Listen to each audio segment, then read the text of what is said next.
పడాలి. ఎన్ని వాక్యాలు ఉంటున్నా మనం అందరం తెలుసా? ఎన్ని వాక్యాలు, పుట్టుకతోడమ వాక్యాలు, చిన్నతనం నుండి వాక్యాలు, ఇంకా ఇంకా ఇంకా ఇంకా మనం మారుమోసు లేకుండా, ఇంకా బాప్తిజం లేకుండా ఎందుకు జీవితాలు? దేవుడు అంత బాధ, మనం ఎంతో ధన్యులము. బయట వారికి లేదు దేవుని వాక్యం మనకు ఉంది.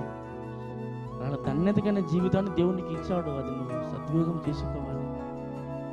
సద్వినియోగం చేసుకోకుండా డబ్బు ఉందని, అహంకారం ఉందని, ఇష్ట ప్రకారం బతికితే ఒక రోజు పిలుస్తుంది సమాధిని. రా,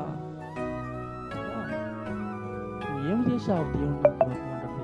నువ్వు నా కొరకు ఏం చేశావు? ఆలోచించు. నువ్వేం చేసావు నా కొరకు? నీ కుమారుడు నీ మాట వినకపోతే నువ్వు ఎంత బాధపడతావు తల్లి, తండ్రి. నీ కుమారుడు నీ కుమార్తె నీ కొరకు నీ మాట వినకపోయినప్పుడు నువ్వు ఎంత బాధపడతావే. మన దేవుడు కుమారులు మనం అందరము.